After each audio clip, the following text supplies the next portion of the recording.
So I thought I was starting to understand Harold's work, but I completely missed one of the most important things in this painting, and it shows.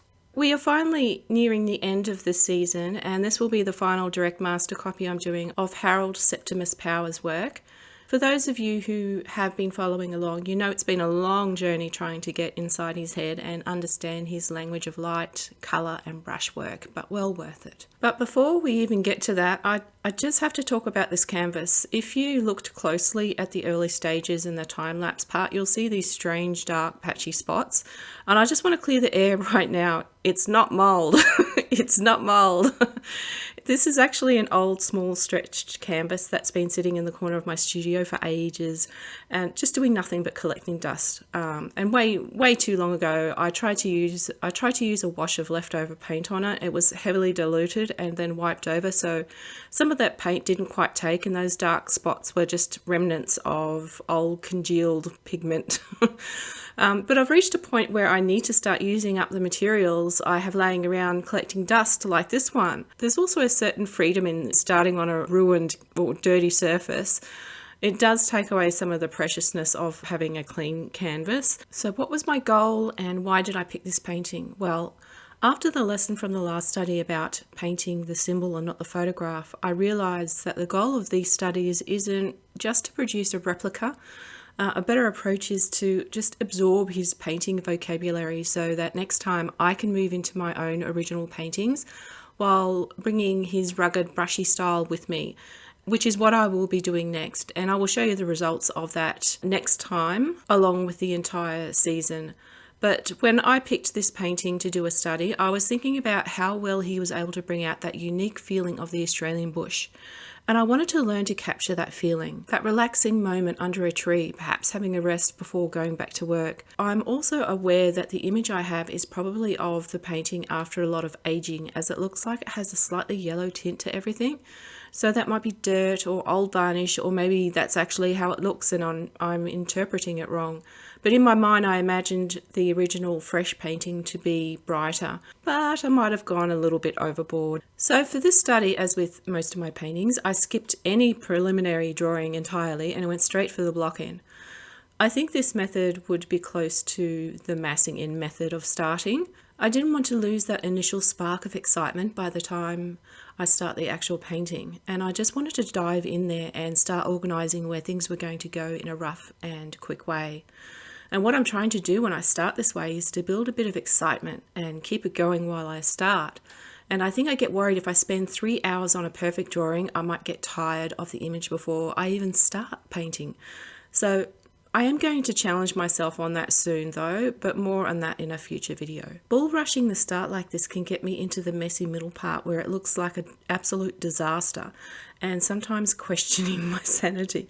So by quickly blocking in these elements that are important to me, I create a rough roadmap of value, colour and placements. And I will look for the dark areas and where the shadows fall and any big value shapes like that. So some of it is just for placement to see if I have the subjects in the right place, like the man sitting on the far right side.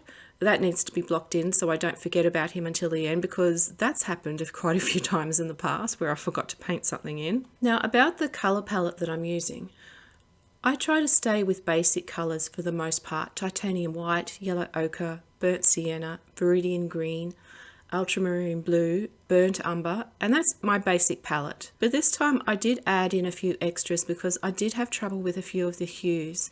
I added cad yellow medium to help lighten up some of the grass to make it look drier, and I added in, I think it's Grumbacher red. It's a medium red, and that was just trying to get a rich brown. And I did add in the Mars violet, and that was the new colour I talked about in the last video. So I just wanted to test it a little bit more. Oh, and I added a cheap cerulean blue for the sky, just to get the bright blue.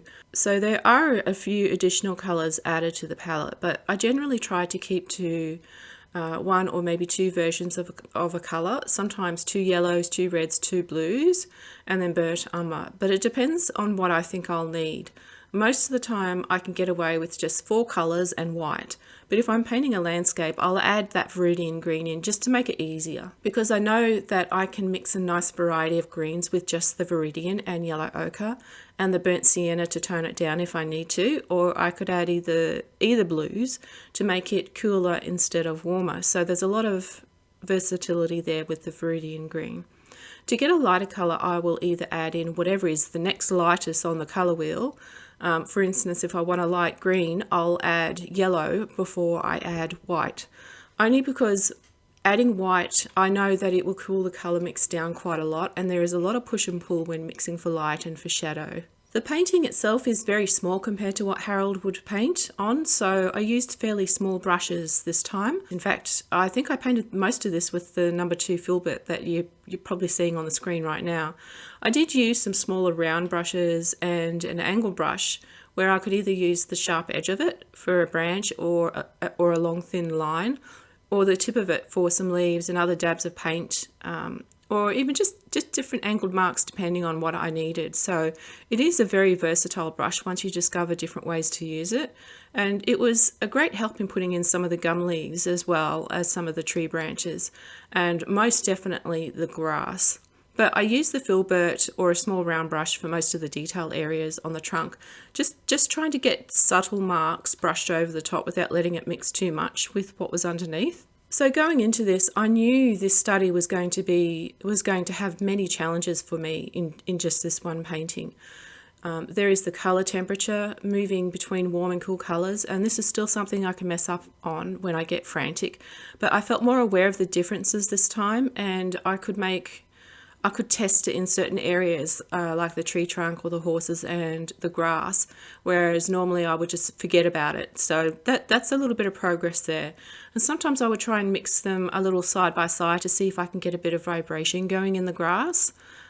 Temperature played a big part in the horse forms as well.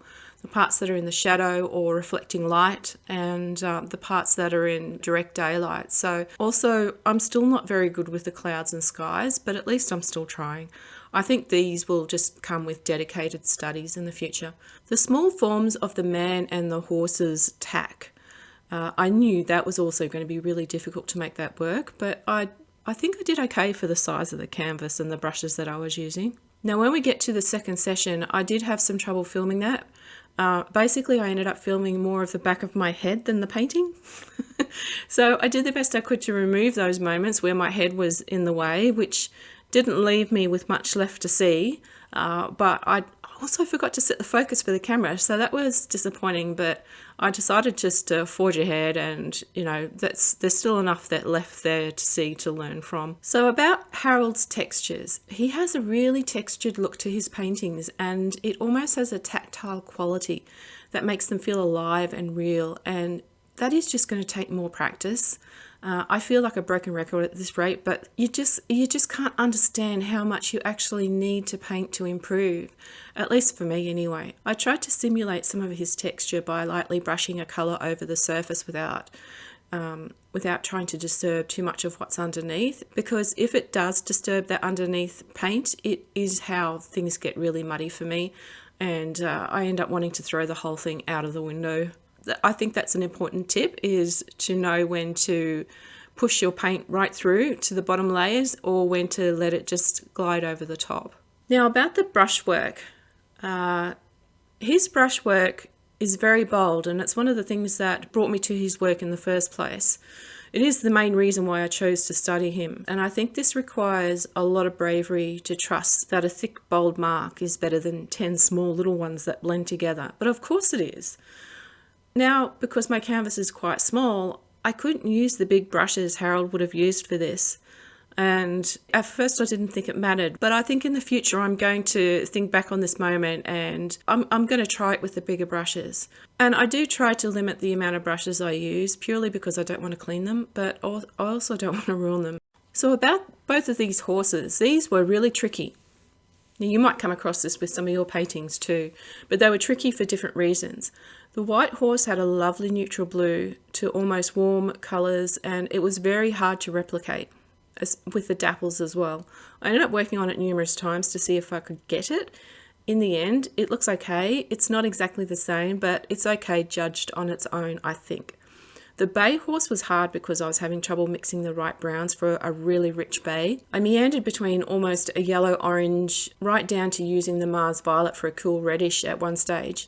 And I was aware that I was in danger of overblending, especially around what little anatomy I needed for it to look like a horse. And I tried my best not to, but old habits can be hard to break sometimes, especially when I was thinking about the colour more than the stroke. So these horses did take up a large chunk of time spent on this, as well as the man on the side. And I also kept the bay horse's head undefined for quite a while because I knew that it would be tricky.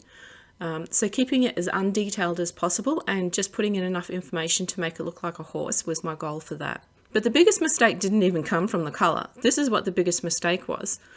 And it was something I didn't notice until I put my painting side by side with the original after all of this was done. And that is the angle of the horses. It's glaringly obvious when comparing them side by side, but it wasn't when I was painting it. I should know better by now the tendency to straighten things out when copying. In Power's version, the horse is standing at a very specific angle where the rump is the part closest to the viewer. It creates a beautiful sense of depth and perspective, and in my version, I subconsciously straightened him out, turned him more to the side, making him flatter and less dynamic. And this is such a common psychological trap when copying. Our brains want to make things make sense, so we subconsciously correct angles to be more horizontal or vertical. And I didn't catch that at the start when I was doing the block in, and by the time I noticed, the painting was done and I'm writing out my thoughts. So it's a good reminder to paint the shapes you see at the angles they are at, not the object your brain thinks it knows. I didn't even think to check this while painting, even while having trouble with that bay horse. That could have been something that I could have checked to see what was going wrong. I think a good way I might try to avoid that in the future is to take a picture during the process and put it side by side on the screen so I can see what needs fixing periodically. And I don't think it's enough for me to just look through a mirror when judging angles of things like this. Side by side is probably the best option. One element in this painting that brings a human connection to this landscape is the man sitting to the far right. He is a subtle part of the composition, but he is essential, and he grounds the scene, giving it a sense of scale and narrative. Painting him was a different challenge than the landscape. You have to be very careful not to make the figure look pasted on. He has to sit in the light, he has to sit in that grass, reflecting the same warm temperatures as all the grass that is around him and the dappled light on his cap as well. I tried to be mindful about what I was doing, but it was really hard to paint this small, I've got to say. But his presence changes the energy of the piece from a pure landscape into more of a story about the early life in the bush, and that's what this painting is about.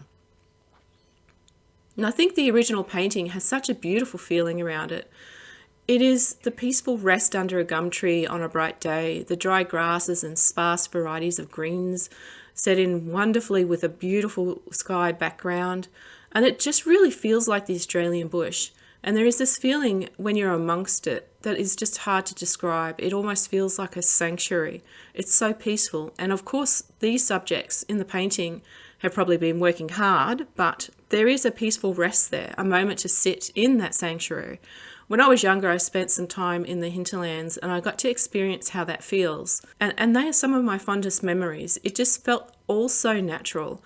And this was before everything was built up, of course, and there was so much bush to explore, whether just walking around or on horseback, or even the times having to find our two horses from the neighbouring hills because my mother thought the world was her oyster and letting the horses out was the thing to do. But luckily no one seemed to mind our horses just wandering around the area. Some of those hills were really steep too, and it was a pain to walk up to get them some days, but they never ran away, so it all worked out. And until we sold up and moved into a more urban built-up area when I started high school. But I just thought I would share that because it really is a magical experience living so close to bushland for the few years that I did. I didn't even realise I missed it until I saw Harold's paintings. So I'm really enjoying being able to paint that this season. It makes me think that one day I might like to try plein air painting when I'm not too much of a scaredy cat. I'll have to work up that courage first for that. So anyway, back to the painting. I'm still seeing a lot of dabbing around. And at this point, it's starting to really, really annoy me. And also testing the brush stroke followed by another more confident one. So I'm still hesitating when I'm laying down my strokes. And I never really understood how ingrained that habit is until recently. And I'm going to really make a point of being aware of it in the future. What I'm doing is clearly seeing how a mark will look before I actually put it in there properly. And that really isn't any way to paint with confidence. So this is something that I've seen a number of times, and unless you observe yourself painting, it's easy to miss. So I do recommend that if you get the chance to film yourself painting so that you can just observe how you apply the paint. You might catch yourself doing the same thing. But anyway, from here on, I bounce around a little with the painting, going here and there, and I keep working that bay brown colour right up until the end, trying to get something that I can be happy with. I also realise that I'm starting to forget some of my anatomy, so I'm going to have to go back and do some sketching to keep it fresh. In fact, that's probably why the master sketched so much. It might be the best way to keep all those ideas and skills fresh enough to be able to use them while painting. That makes sense to me now. So definitely we'll have to start picking up that pencil again. But really, only when I get towards the end of the painting does it feel like I'm getting close.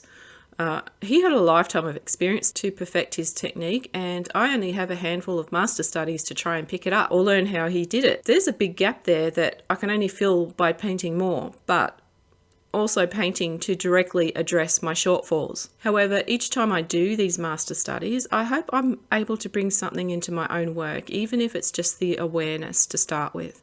If I were just to keep going on my own, I don't think I would be able to get as far or see the missing parts I needed to learn to get better. I mean, the old saying is that you don't know what you don't know. So doing master studies can help bridge that gap, especially if you're like me and don't have an actual mentor or someone to bounce concepts off. So I think that's the biggest change, the biggest shift that's been throughout this season, through these studies, has been that awareness, starting to see things I didn't notice before, starting to see habits that I don't particularly want to continue carrying forward. And also seeing how what seems like a small decision early affects everything later. And I think what hasn't changed, what I haven't seen change yet, there are still gaps. I still hesitate, I still miss things I should be seeing, and that's where the work is in the future. So throughout this whole piece, this study has still so much to teach me, and my hope is that I can reflect enough on it, or, just that self-critique to learn those lessons. And with this one, I really learned more about the colour temperature shifts with landscapes as well, and how deceiving it can look when a master like Harold paints. What you think would be so easy, I would encourage you to try it if you are interested in learning to paint, because once you start, it's quite difficult. From here, the training wheels are coming off, and I have one last painting I have been working on that I didn't film.